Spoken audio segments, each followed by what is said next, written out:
Hello, नमस्ते. कसे आहात सगळे? छान ना? मी पण मस्त आहे.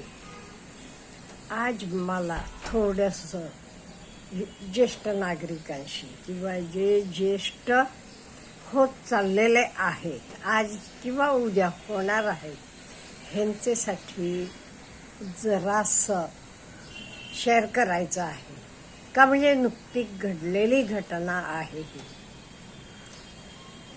आमचे गावातच एक नवरा बायको आहे, त्यांना मूल बाळ नाही. नो डाऊट कितीतरी वर्षापूर्वी ते एक बाळ दत्तक पण घेतला, पण तर दत्तक घेतल्यावर आजारी पडला आणि महिनेभराचे आतच हे जग सोडून गेलं.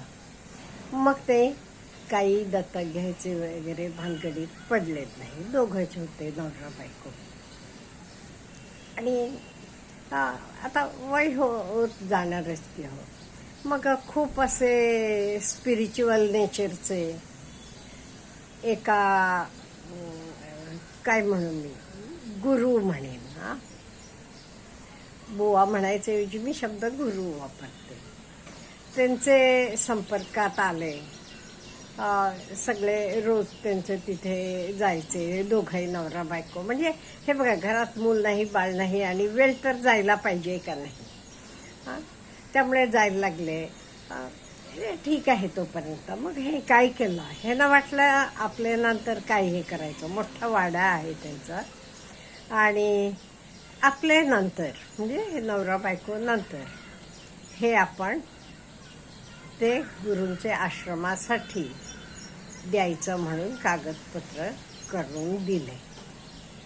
करून दिल्यावर काय झालं, दुसऱ्याच दिवशी ह्यांना निरोप आला, घर उद्याचं उद्या खाली करा, आम्हाला पाहिजे, आम्ही सगळं ताब्यात. हे म्हणाले, असं कसं, मी काय म्हटलेलं आहे, आमचे नंतर, आता नाही देणार, आमचे नंतर म्हणून दे. नाही, आम्हाला पाहिजे हो आताच, अमुक अमुक. हे म्हणाले, नाही, शक्यच नाही, आमचे नंतर म्हटलेलं आहे. मग हे गेले, ते कागदपत्र सगळे बदलले.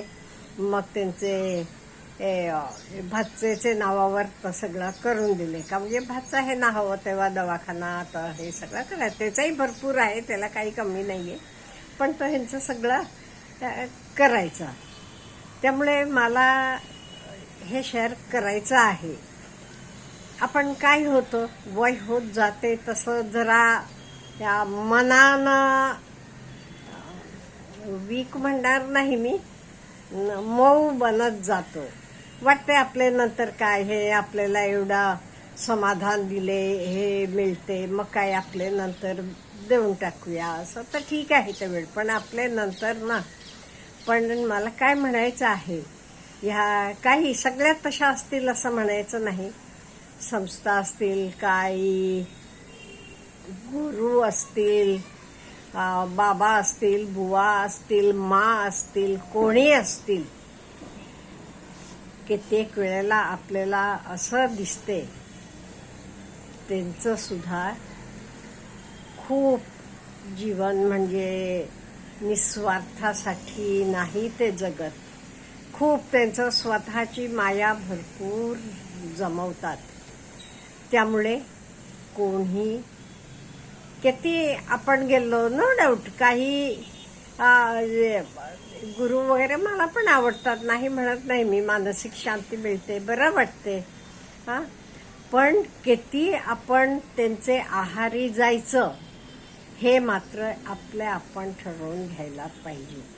आणि आपलं वय झालं तरी आपण जरा मनानं स्ट्रॉंग व्हायला पाहिजे. का सांगते मी, हल्ली बरेच कायदे कानून पण बदलले, इव्हन एस्पेशली फॉरेन कंट्रीजमधलं. तिथे आता काय झाले, तिथून इव्हन ग्रीन कार्ड असलं तरी, म्हणजे कायमचं त्यांना तिथे राहायची परवानगी असली तरी, ते एकदा देश सोडून इकडे आले की परत गेल्यावर त्यांना तिथले एम्बेसीकडनं स्टॅम्पिंग करून घ्यावं लागते. आणि हे स्टॅम्पिंग करताना काहीतरी कारण काढून ते स्टॅम्पिंग करणं नाकारू शकतात. तुमचे सोशल मीडियावरचं असेल, तुम्ही काही बोललात असेल, किंवा तुम्ही हे कुठल्याही कारणावर ना म्हणजे त्यांना स्टॅम्पिंग करायचं नसलं की ते काही कारण सांगू शकतात. आपण काही त्याला एगेन्स्ट हे करूच शकत नाही. त्यामुळे अशामुळे काय झालंय आता, कितीतरी तिथे राहणारी आपली मुलं इकडे यायचं टाळतात. का? त्यांना भीती, परत आपण इकडे आलो की परत जाताना आपले पासपोर्टवर स्टॅम्पिंग झालं नाही की मी जाऊ शकत नाही, ही भीती आहे त्यांना. आणि तिथे ते करोडो खर्च करून घरं घेतलेली आहेत, सगळं छान राहतात किंवा तिथलं लाईफ खूप छान आहे, त्यामुळे तर सगळं सोडून त्यांना इकडे यायला ते तयार नाहीत.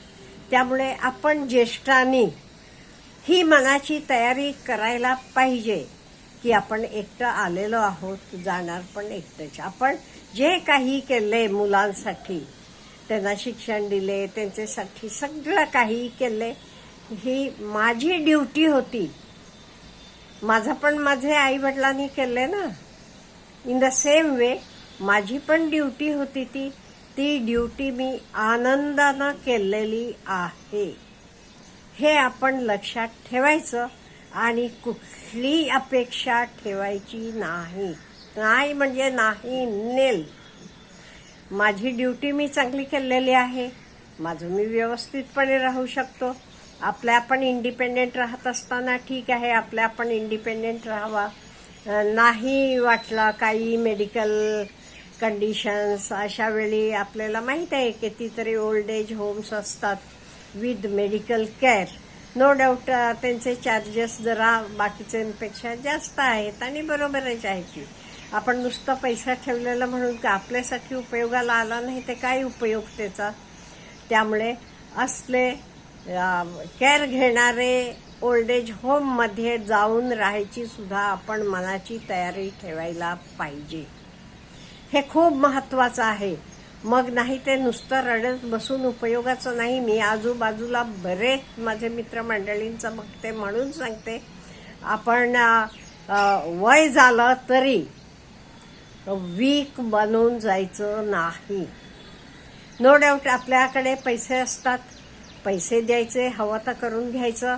आणि हल्ली सगळ्याला आपल्याला हेल्पला मिळतात. इवन तुम्ही घरातच राहिलात तरी तुमची गादी घालून गादी काढण्यापर्यंत सगळे कामाला तुम्हाला माणसं मिळू शकतात. त्यामुळे काम होत नसलं की हवा एवढ्या व्यायाम, हवा एवढ्या काही तर करा. आराम तुमचं. तुम्हाला इंडिपेंडेंट राहायचं असलं तर इंडिपेंडेंट राहावा.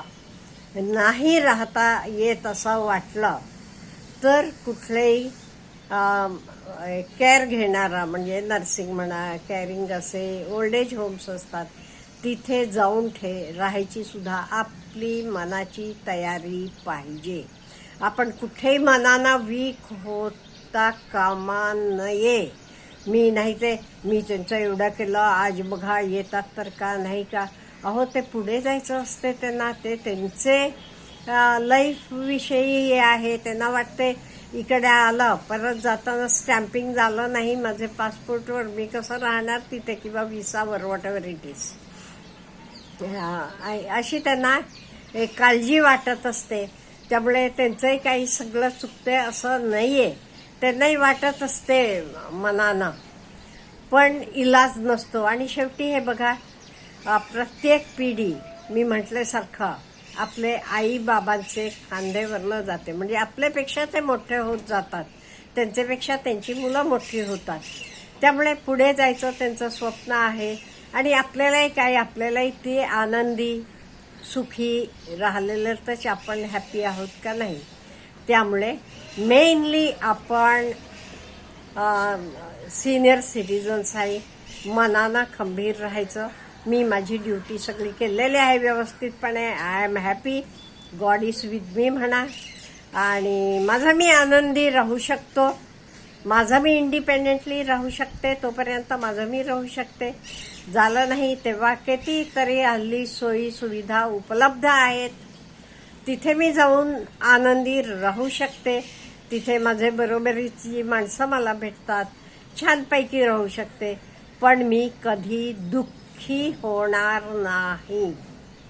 मी कुठेच गोष्टीसाठी कोणालाही ब्लेम करणार नाही. तर मुलं असतील, मुली असतील, कोणी असू देत, त्यांना त्यांचं आयुष्य आहे, त्यांचं ते पुढे जाऊ देत.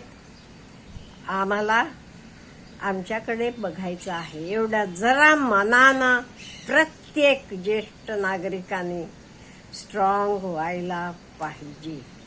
आपल्याला काय म्हणायचं आहे? Have a good day.